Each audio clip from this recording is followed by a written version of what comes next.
The Selfish Path to Romance. Download Chapter 1 for free at drkenner.com. Tara, you're wondering where you're going with your boyfriend? Yes. What's going on? Well, he's 56. I'm 42. He was never married. I was married and lost my husband maybe a year and a half ago, and I had a wonderful relationship with him, and I think I have a wonderful relationship with my boyfriend, but when we first started dating, he told me that he never wanted to get married, he was never going to move in with anybody, and he was never going to do anything commitment-wise, and I don't know what to do. He tells me he loves me, and if we go away, he says he'll miss me or whatever, and I don't know where this is heading. I mean, I feel I have enough love to share with someone else, and I'd like to spend my life with someone. I'm tired of being alone. Okay, so I can feel the pain. I can feel that you're wanting a committed relationship, one like you had before with your husband, and Right. it would be unique. It wouldn't be that the same relationship, obviously.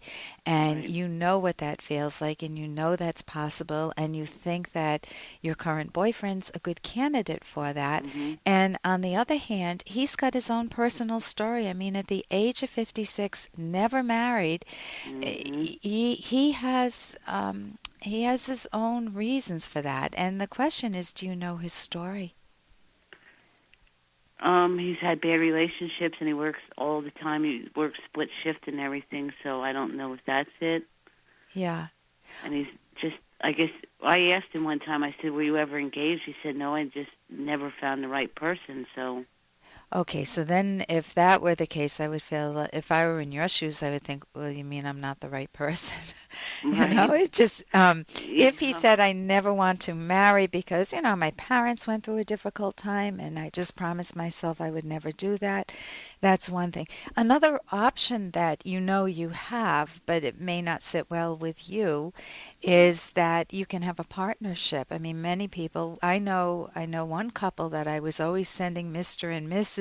so and so on their Christmas cards every year. I always thought they were married, and then one year they pulled me aside just very sweetly and they Mm-hmm. said, we never married. We're partners. We live together, and it feels like a commit. It doesn't feel like it feels like what people call a marriage, but we never wanted all of the baggage that comes with marriage. A lot of people get married and it doesn't work out. So we wanted to have the relationship minus that label because it brought such baggage into it.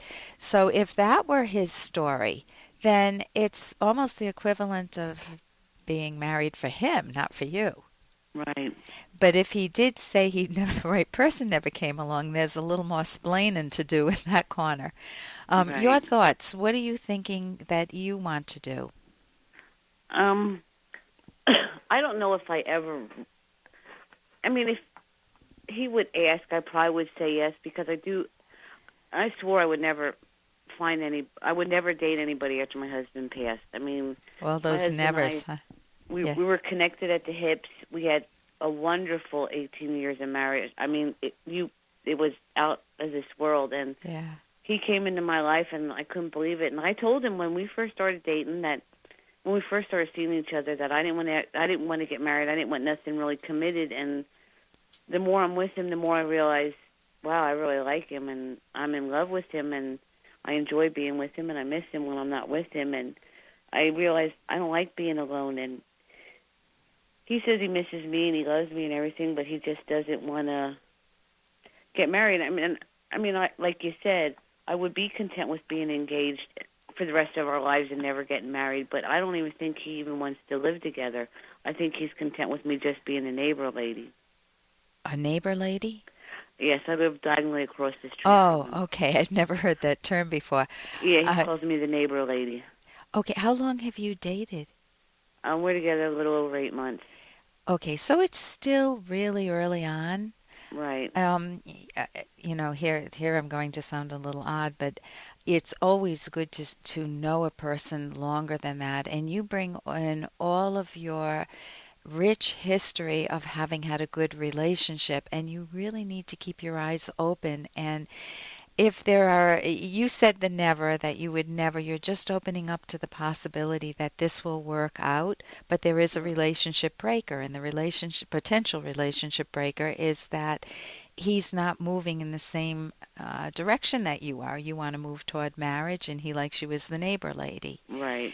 And if you're not willing to, if you're not interested in just being the neighbor lady, I don't know if that's a term of endearment. Maybe it is. My husband calls me some terms that I think he calls me wench occasionally, and I absolutely love it. Yeah. So sometimes one term for one woman or another woman might hate it. But if you love neighbor lady, that's one thing. If you feel that you don't love that and you want something that has a different feel to it that would fit your needs differently, then that's another thing. So let me recommend, I wrote a book with Dr. Ed Locke, and it's about how to keep yourself, how not to lose yourself in a relationship, and it's really about romance from soup to nuts. How do you make yourself lovable? It sounds like you've already done that because you've had so much good success, Tara, in your first marriage, with your marriage with your hubby. The second part is we talk about how do you find the right person for you and how do you know that they're the right one? Well, you never have 100% certainty. Even when I married my hubby, I said to myself on my wedding day, if it doesn't work out, you can get divorced, Ellen. And we've been married almost 40 years. Wow. Happily. So you need to give yourself permission that you can't know for certain what anyone's people can change, people can grow in different directions, or they can grow closer too. So we talk about how to choose your soulmate, and that's the stage that you're in now, and you come with a rich history, a good history. So you want to really look at him and explore any emotions as you're doing that are not fitting, such as, why doesn't he want a little more commitment? I think there are more stories behind it for you to discover. You know, you've only known each other 8 months, but go ahead. Okay. Oh, it sounded like you were about to say something. Nope. Okay. No, I wasn't. So 8 months is not a long time. People. I'm kind of rushing it. Oh. Yeah, I think you need to see him under a lot of different circumstances with different, in stressful situations, in relaxed situations. What type of vacations do you both like? What interests do you have? Where might you clash? What's your view on money? What habits do you have? What's your view on fitness and health? And the most fundamental values. Is he honest? Does he have any hidden or skeletons in the closet? Hopefully he doesn't have a one, but is there any gambling? Is there any drinking? Or is there anything that you raised a little eyebrow with, but in the heat of passion you pull the eyebrow back down? You want to explore all of that, and that's just to keep your eyes open, because this isn't another hopefully lifetime choice for you. But it doesn't have to be. As I said, if it doesn't work out, you can part ways. And we talk about that in a book. Let me give you the name of the book. Oh, yes, please. It's got a title, The Selfish Path to Romance. It's a hard title to forget. And we basically mean self-esteem, self-valuing, not the mean, rotten way to romance. The Selfish Path to Romance, How to Love with Passion and Reason. And it's got little exercises at the end of all. We've got short chapters and exercises, so you could do the exercises in a couple of chapters on how to choose a soulmate, and I think it will inform you more deeply to help you make the decision. Listen, thank you so much for the call, Tara. I appreciate it. Thank you. And now, I can get this at any bookstore, right? You can go to Amazon. That's the cheapest. Amazon, some bookstores, I've walked into one in L.A., I found one in Florida, but the best is just the cheapest route is to go to Amazon.com. Okay. So listen, thank you so much for your call.